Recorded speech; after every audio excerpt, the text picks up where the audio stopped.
Is Russia planning something big in Kharkiv? But are the Ukrainians planning a surprise all of their own? And how do we know all of this? I'm Paul, U.S. Army combat veteran. Let's talk about it. Okay, so this is a really interesting story. Purportedly, the Russian military is stepping up not just its infantry attacks in the northern Kharkiv region, but they are amassing a large contingent of military equipment. This is according actually to the spokesperson for Ukraine's Kharkiv Operational Tactical Group, who described, quote, the formation of a tank regiment on the outskirts of Hyoboka in Kharkiv. He says, quote, the enemy is primarily attacking with infantry. We know they are continuously building up their resources, transporting ammunition, equipment, food, warm gear, and fuel in preparation for winter. We're aware of their intentions, though, and for obvious reasons, we won't reveal the surprises our forces are preparing in this area. However, I'll note that tanks are a highly vulnerable target.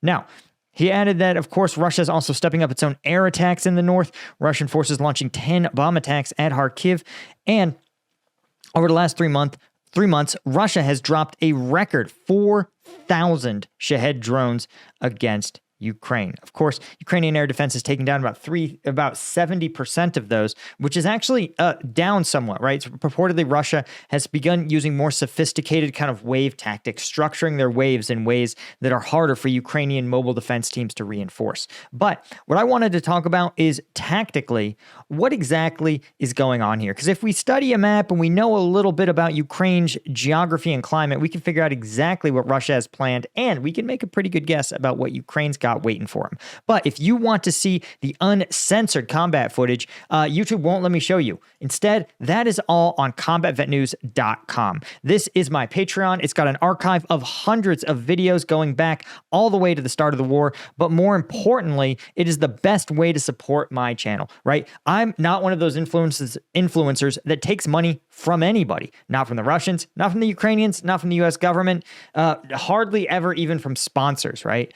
So I depend on you guys to be my sponsor. That's why I have Combat Vet News. Twice a week, we drop uncensored combat footage. We're taking a look right now at some GoPros coming out of the Ukrainian Foreign Legion of their Operation Shovel, but any one of those tiers is going to get you access. So check the link in the description and get your membership on combatvetnews.com. Okay.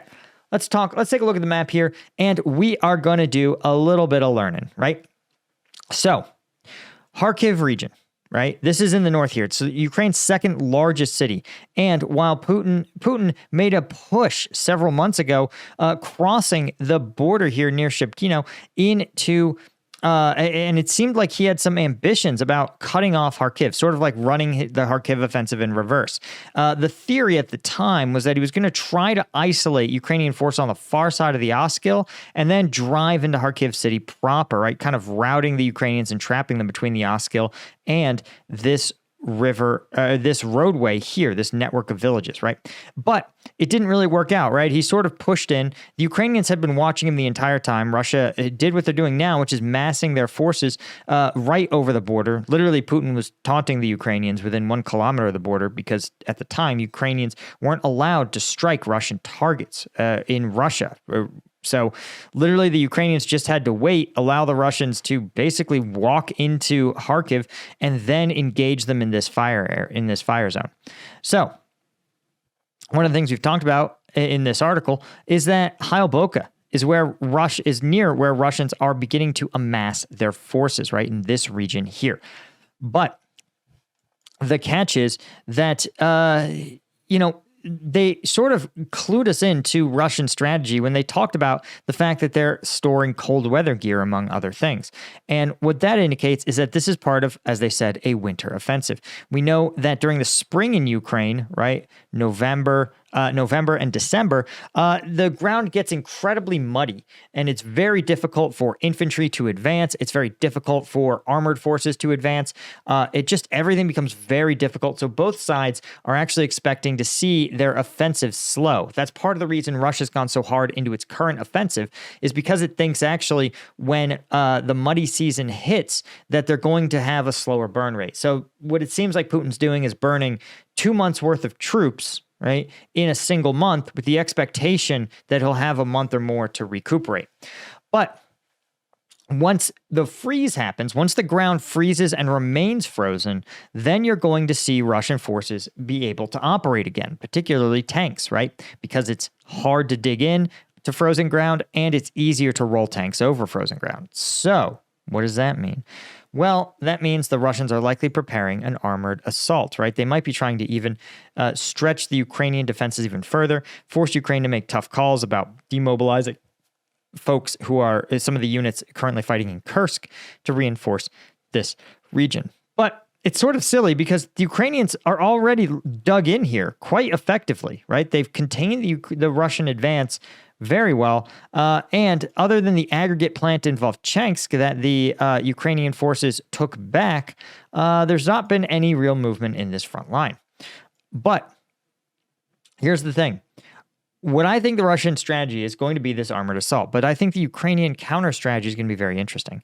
See, the reason the first strategy, one of the reasons the first incursion into Kursk failed was because the Russians ran things early. It had to do with when they thought the Ukrainians were going to have to sort of conserve their ammunition around the U.S. aid package, but they launched the attack early, meaning that their tanks didn't have jamming equipment. And that meant that their tanks initially were just buzzsawed by Ukrainian FPV drones. The FPV drones just walked right through them. The catch is that now they're not going to make that mistake, right? They're preparing earlier, which means the Ukrainians see it coming, but they're almost certainly going to have their electronic warfare countermeasures installed. But the Ukrainians, that may not make that such an issue. See, the Ukrainians have been developing two pieces of equipment that I think can be real game changers. Primarily, the biggest one is AI-powered drones. These are drones with a simple machine learning algorithm on board, right, that can process a limited amount of machine vision.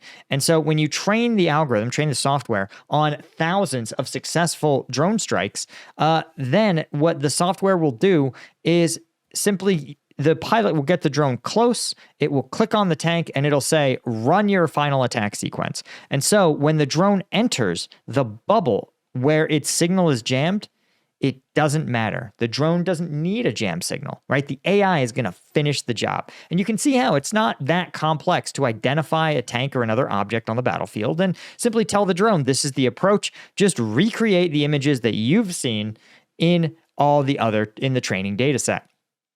So I suspect, my hypothesis, rather, is that the Ukrainians are going to be combat trialing these AI drones when they know it's going to be a target-rich environment, one rich in tanks. Because here's the appeal, guys. Hitting individual soldiers is a little bit tougher. Soldiers behave in weird ways. Human beings are different, right? Soldiers wear different kit and different equipment. So a soldier, it's tough to discern, is a soldier a soldier?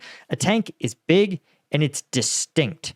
You know if you're looking at a tank or not, right? It's not that hard to figure out. It's a large, distinct object. It makes a noise. It has a very clear appearance. And because a T-80 is a T-80, a T-62 is a T-62, because they're standardized, it means the machine learning algorithm is going to be able to even better than usual, identify these tanks. Now, the fun part will be, fun is probably not the quite right word. The fascinating part will be if Russians try to counter these AI drones by changing the appearance of tanks. For example, doing some kind of weird camouflage pattern that makes a tank appear to be something other than a tank. But again, it's kind of hard to do. So, and the Russians are not really pouring a lot of resources into countering drones. They're more like just willing to absorb high levels of casualties and high level of equipment destruction. So, that's what I suspect we are going to see here in the coming months. And if there's one thing we've seen in this conflict, it's that while the Ukrainians are willing to fight on the back foot, they're willing to draw the Russians out to them, they're able to inflict a lot of casualties, right? And if you're Putin, it's really starting to add up. Anyway, guys, that's all I had. Huge thank you to the Colonel tier members of Combat Vet News. Join their number. Join their ranks. James Sterling, Steve Moran, Doug Beck, Alan Nitson, Bastian Himmerling, Brian Kelly, Dale McCombs, James Ola, and Henry Versier as well as all of our Lieutenant tier members. I couldn't do this without you guys. I appreciate you so much, and I'll see you in the next one. Cheers.